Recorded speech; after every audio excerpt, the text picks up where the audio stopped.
gentlemen, you can see the action. The patrol is down. They're trying to get eyes on to what's going on, and they will very shortly send a sighting report. These Marines trained, highly trained from 3 Commando Brigade. That landing you saw there is part of their bread and butter from the Commando Sea King helicopter we saw earlier. The Sea King goes out of service very shortly, and it's a helicopter that's been around for close on 30 years. It's been in continuous operations in theatres including Northern Ireland, the Gulf, Bosnia, Sierra Leone and Iraq. The withdrawal from Afghanistan last autumn is the first time in 35 years the Commando helicopter have not been operationally deployed. Next year, 31st of March, it will fold its wings for the last time and go out of service. The Commando helicopter force will then complete its transition to the new Commando Merlin variant, which will serve with 845 and 846 naval air squadrons for the next 20 years. So as the patrol is now done, let's hear what happens next. Mustang 10, this is Delta 32, sit rep as of now. And my call signs are successfully set by support helicopter, and we have established a subsurface orbit at grid. Sierra Yankee 8, 3, 2, 8, 8, 3, facing south. And we have eyes into NIAs 009 and 010. And no enemy activity has been detected as yet. And we will continue to monitor NIA until handover to Mustang call signs. Over. And Mustang 10, roger.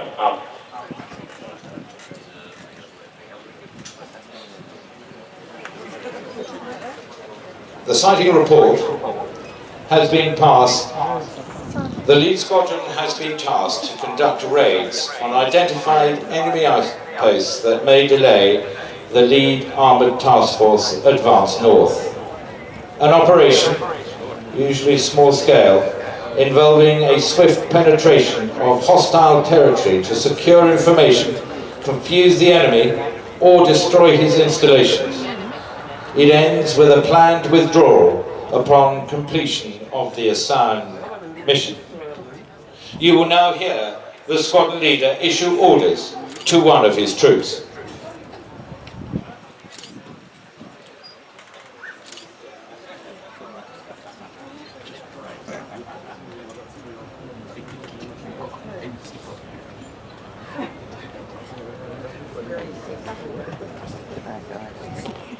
Mustang 10, this is Tankfest 32, Saladin as of now. The grid, Sierra Yankee 8, 32881. For 1 times BRDM 2, 3 times dismount, static next to bunker. Assessed to be a combat outpost, and the outpost dominates the main supply route south of my position. Over. Mustang 10, roger. That guy's on a sweat t-shirt. All call signs, this is a Mustang 10 Alpha orders. The situation, a combat outpost sighted by dagger call signs in the vicinity of grid. Sierra Yankee 8, 32881, 1 times BRDM 2 plus dismount next to bunker. A squadron mission, no change. Execution, a Mustang 11 will conduct a troop raid onto the outpost and with overwatch provided by Charlie B. A Mustang 12 will provide for the echelon force, and with the squadron reserve have been provided by Mustang 13. And Mustang 11 Alpha at knowledge. Over. Mustang 11 Alpha, roger. Mustang 10 Alpha, continuing with coordinated instructions. It's however not before 12:30 hours. A limit of exploitation 8 to 2 and normal. Any questions from troop leaders for 5 seconds? A Mustang 10 Alpha. A troop of CR2 has been attached to the lead cavalry battle group.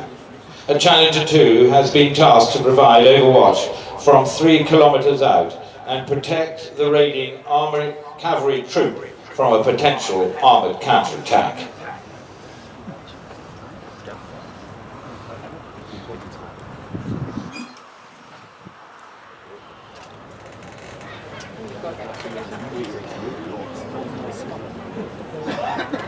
All call signs, this is Mustang 10, a HL is a 5, 4, a 3, a 2, a 1, a HL, a move now, out.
Mustang 11 Alpha, sit round hands at 12.1 hours.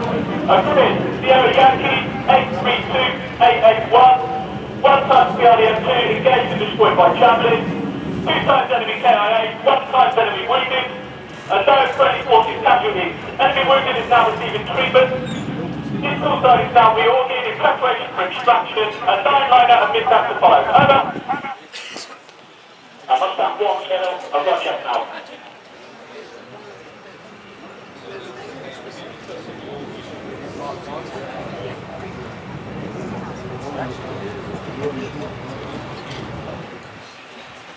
What's it come?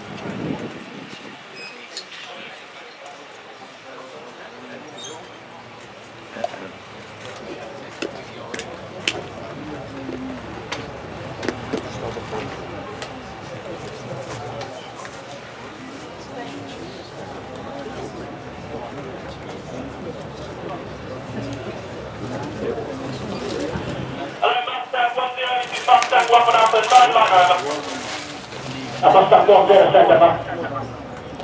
Roger, and serial 1, agreed. 832880. And serial 2, a Coyote from Mustang 11.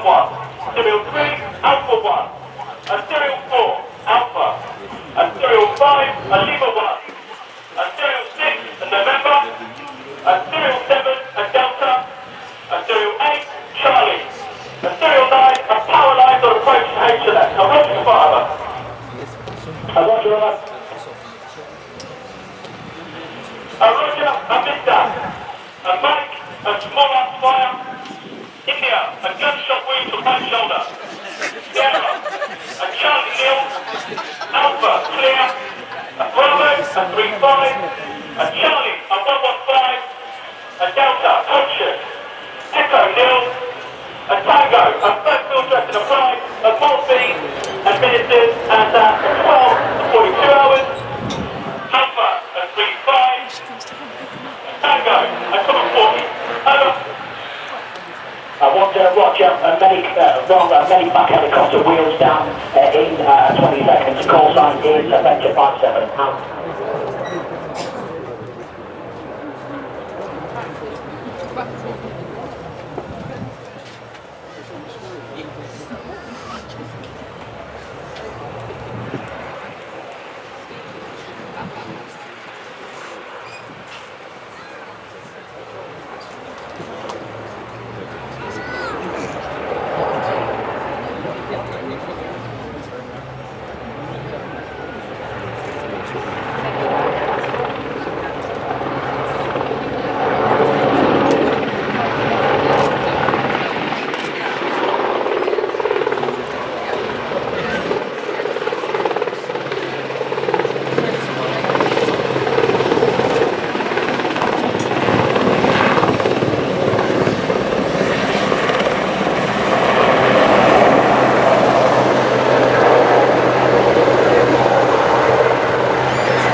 Seated in those days in relative discomfort. Actually, they weren't as well strapped in as they are today, or as protected from mine blast. But quite a good start. It's quite interesting, really. The actual shape of the hull is very much mine-proof. It slopes in over the wheels, very much like the German half-tracks in the Second World War, except that this is a fully wheeled vehicle. And like many vehicles of this generation, they did them in different formats. This is the main armoured personnel version. They also had ones that were used as command variants, so you could put a group of officers in there with their map boards. They had ambulances, freight carrying versions, and also where they opened up the back and they carried mortars. So think of this as really the Belgian equivalent of the Saracen armoured personnel carrier that we'll see in a moment, that was serviced in the British Army in a very similar period.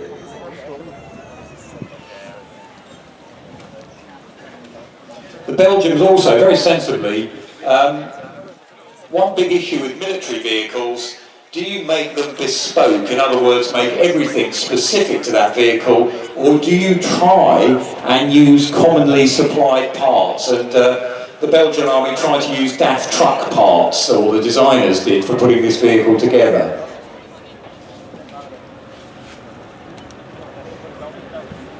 When it comes to actually driving it, you'll find that the wheels that are driven are on the leading axle and on the two rearmost axles. It's the second axle that's undriven. And there's no real reason for that, except it simplifies the drivetrain and means that the vehicle's fairly good across country with the other wheels as well.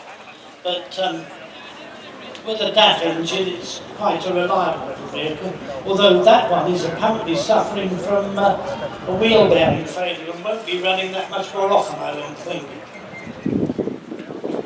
But a few years ago we had one, I think the Belgian or the Dutch Tank Museum brought one over, and that was painted in the white UN colours. And it's, now the next one coming on is the Alvis Stalwart, which is really a bit of a cheat. It's not an armoured vehicle at all, but quite an interesting vehicle also. In fact, a very interesting vehicle in many respects. When they were first built, they were designed to be fully amphibious, so that they could go in the water and run using water jets and really behave like a boat. But they've withdrawn that facility from them, and then they became a 6-wheeled 5-ton load carrier, specially designed so that the engine deck was the same level as the deck of a tank. So in other words, if you were unloading ammunition, you could go straight from the deck of the loading deck of the vehicle onto the rear of the tank, which in those days was considered quite handy. The driver's position is very good, sort of overhanging the front wheel.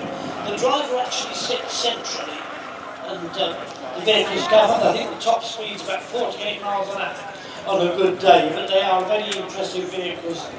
Not in service anymore, unfortunately, but all part of a family of Alvis vehicles, all with names beginning with S.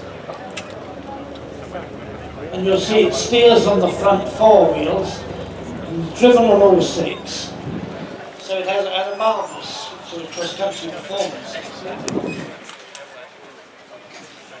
There's a famous story about the Stalwart that somebody, put it bluntly, they nicked one and actually started heading back from across the channel from France in it. I gather they were turned back before they got too far.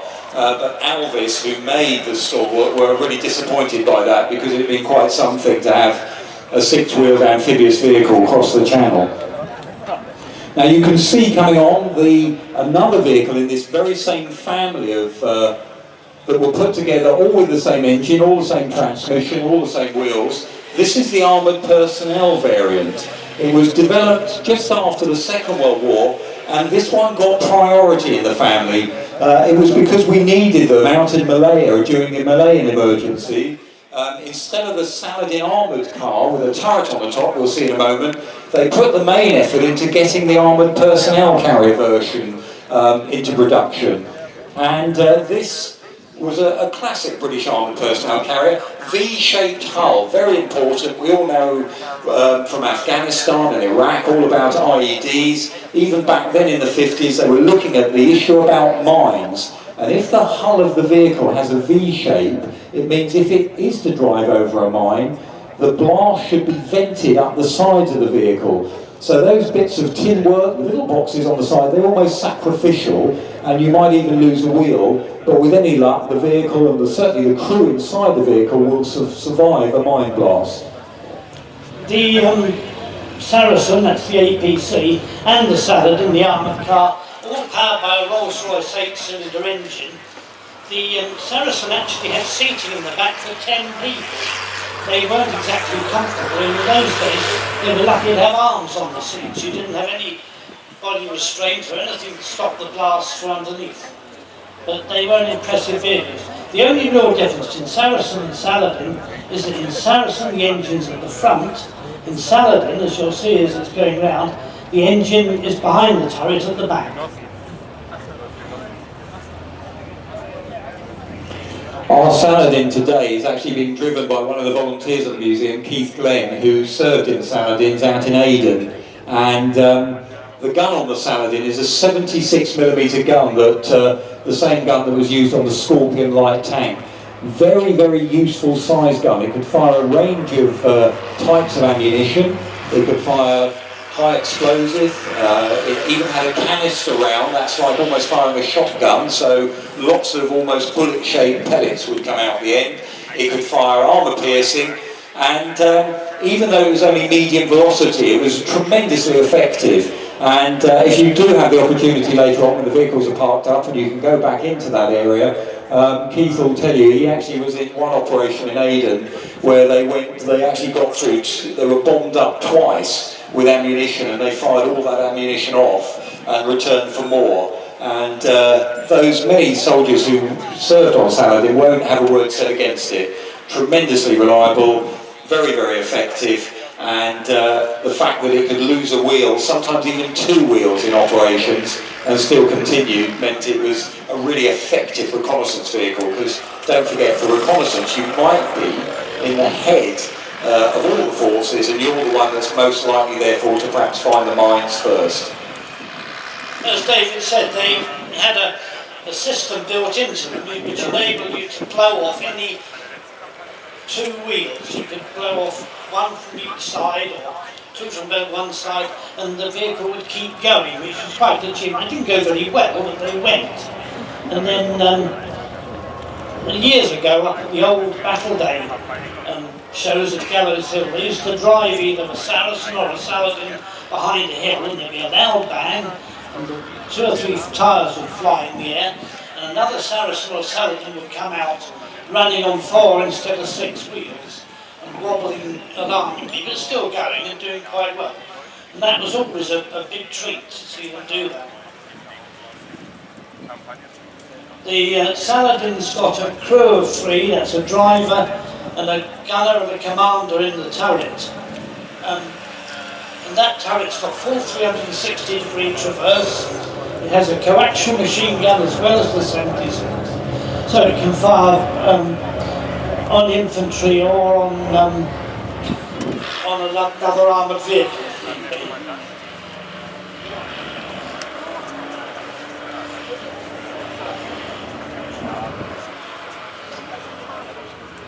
There's one vehicle in the family we're missing here at the museum to another wheeled armoured vehicle that's part of a massive family now that's all around the world.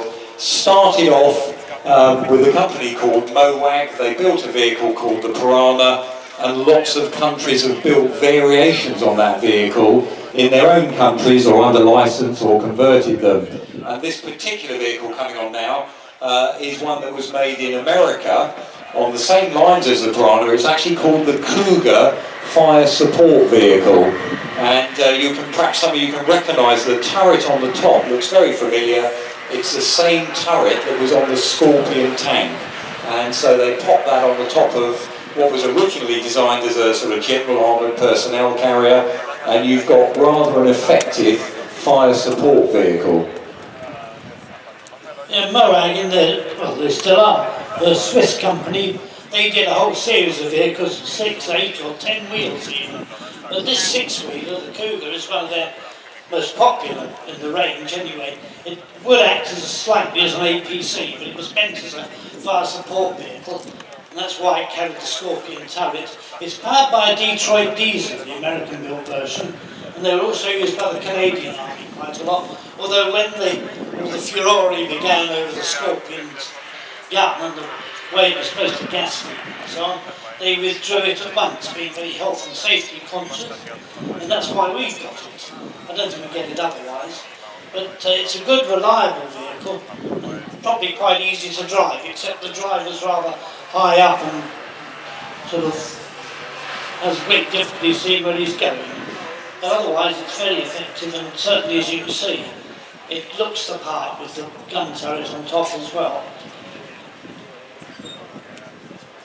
The American Army, actually the US Marines, went to the Canadian General Motors Canada, and they ordered these vehicles too. They call them LAVs, or light armoured vehicles, and it set off a whole family really that's used by both the Americans and the Canadians now, and you'll have seen very similar looking vehicles to this out in use in Iraq and Afghanistan. Of course, they all have now added armour, which makes it quite hard sometimes to see what's underneath, so bar armour or reactive armour sometimes added to the outside. The next vehicle on is quite an unusual one. It's South African, it's a Buffel, which means buffalo in South African, if you happen to speak the language, and it's really a mine-proof vehicle. The whole design was to come up with an APC that would be mine-proof, because that was their biggest problem out there, people planting mines in the road to detonate as the vehicle goes over. It's based on a Union truck, And the engine, although it's a Mercedes-Benz type engine, is actually made by Atlantis, the South African company. They're quite impressive vehicles, very unusual looking. You don't see many of them over here, but we've got one to show you for the moment anyway. In the back of the vehicle you can actually fit 10 infantrymen, but if you look very closely, the sides in the rear fold down, but you still actually have to climb up the side of the vehicle to get in. It's got no actual door for the soldiers to climb in the back.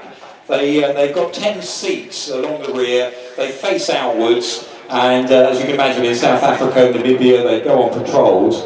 Driver in the front, very high up, and again the whole idea of keeping you high up, if it is a vehicle that goes over a mine, some of that blast is dissipated before it gets to where the crew or the infantry are in the back. 1,400 of these made, so actually in South Africa this was quite a numerously made vehicle. This one then went to the Defence College at Shrivenham where it was used as a teaching aid, and when they had enough of it, we took it down here. And that's a source of vehicles for us at the museum, because once the military has finished looking at vehicles or evaluating things, if they come to the tank museums, it means not only can the public see them, but should the military want to have another look at them for any reason, they can come here and they can do so. But you won't see anything like the Buffel outside South Africa normally. They're really quite unusual, and there's not that many of them in captivity really. And it's the mine-proofing of them that makes them so distinctive. High off the ground and with a flared hull to dissipate the blast as much as possible. And you'll notice also the vehicle's open at the top. Most armoured personnel carriers have a covered roof these days, but the South Africans wanted something they could fight from and travel in relative safety in, and that's why it's shaped like it is.